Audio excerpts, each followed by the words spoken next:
The uniform represents the authority of the state.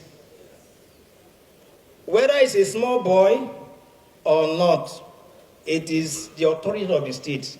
The former Chief of Defense Staff, Irabo, has condemned Wike's reactions and the way he approached the military officers. Well, you could recall that Wike had an outburst with a naval officer who was asked to mount guard on a property, a landed property here in Abuja.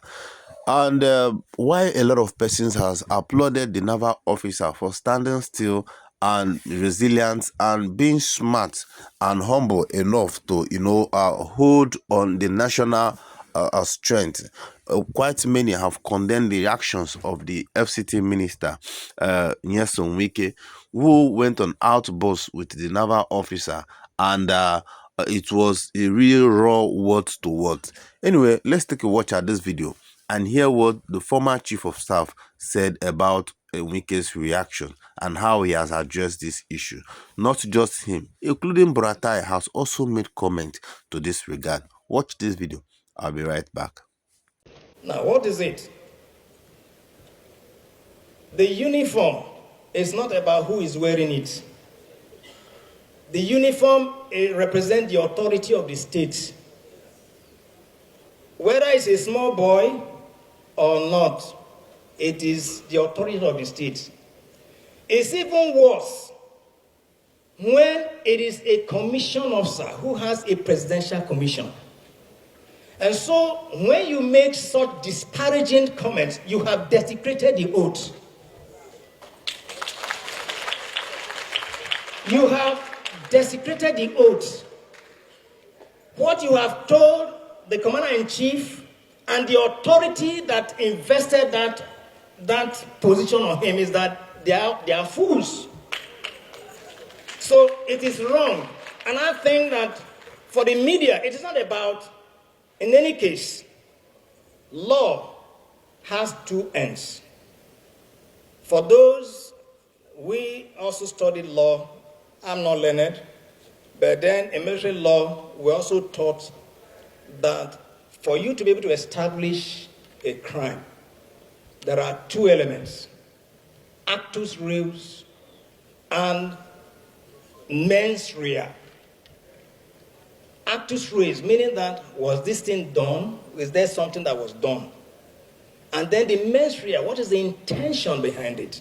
So when a son says that the minister has authority over land, and it's not the duty of a soldier, that is not the issue. Now, if you have any reason to believe that what the young man is doing, there is a channel. That's the rule of law.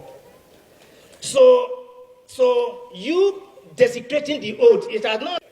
So this is what you, the media, must try to highlight. I know that over the years, we have lost our educational traction. Civics that ought to be taught, these are things that primary school pupils, secondary school pupils ought to know, that even adults don't know anymore. The whole essence of contracts, all right, the compact that you have with the state, that every individual has ceded his rights to the state, is because of things like this. So that we will not, at April 29, take laws into our hand. It is not a jungle. So if the state has, designated certain establishment and they gave them a uniform for you to be able to easily recognize them. Because today now, am I the CDS? I'm not CDS. Look at what I'm wearing. But assuming I was wearing uniform today, it's a different matter entirely. The officer that's in question, if you see him tomorrow wearing uniform, you wearing mufti, you will not see him. So what distinguishes the police, the military, and other agencies is the uniform. And so we should respect and honor the uniform. And that's what we should tell our children. That every Nigerian, when you see them, are they doing what is right? They may not be doing what is right. But then it is not your duty to now lay your hands on them. So otherwise, we were in a jungle. That's exactly what's happening. That counterterrorism has become a ding-dong thing. If you go to social media, nobody knows what is right and what is wrong. What was done with good intention is misinterpreted because of sins like that. And that's why I thought that since we're talking about media, terrorism, and national security, addressing the complexities, this is a part and parcel of the complexities that will give a wrong impression to those. Tomorrow, people will now think that when you see a military man, you should slap him.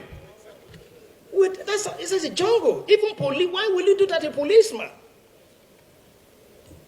Me, as a general, I can't slap my soldier. I can't touch him. I can't use my hand on him. If I do that, either I apologize to him or I will be disciplined. The same thing across the world. Don't you see, even when police is brutalizing a citizen in US, trying to strangle, other people around, do they go to hole? No. Because they respect the uniform. But is he misusing the uniform? Yes. Will he be dead to it? Yes. So let us get the distinction. I thought that it would be a good opportunity to see. So as I conclude,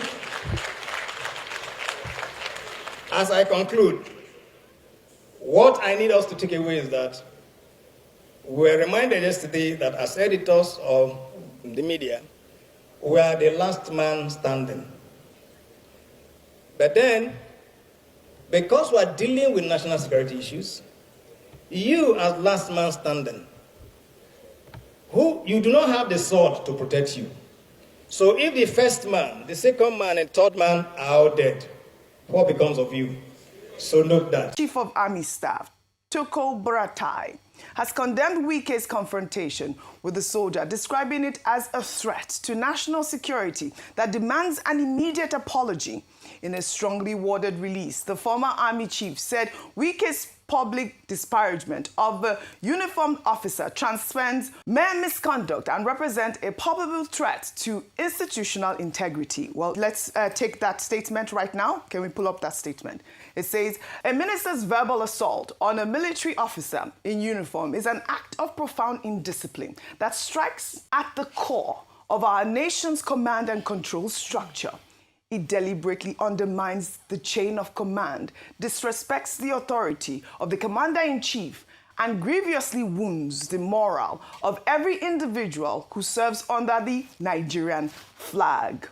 Buratai argued that such actions erode the foundation of discipline upon which Nigeria's national security apparatus stands. He dismissed suggestions that the incident was political theater, calling it instead a reckless endangerment of national order and a clear indication of undermining the federal government's authority. The former army chief demanded that Wike immediately issue an apology to President Bola Ahmed Tinubu as commander-in-chief of the armed forces and to the officer whose honor was violated. He insisted that the nation's security must come first and called for decisive action rather than politics of military bashing. I mean, we've gotten two different reports to balance this story. The truth is that Wike's actions were so inappropriate. His use of words was not very dignifying at all. Wike used some vulgar words that is not expected of a minister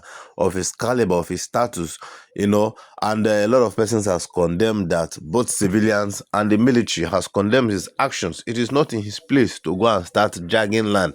There are appropriate channels to which Wike would have used, measures that Wike would have used to, get this resolved, other than this outburst that he started exchanging, words with a younger officer. And thank God for that officer who stood his ground and who has not disrespected the minister.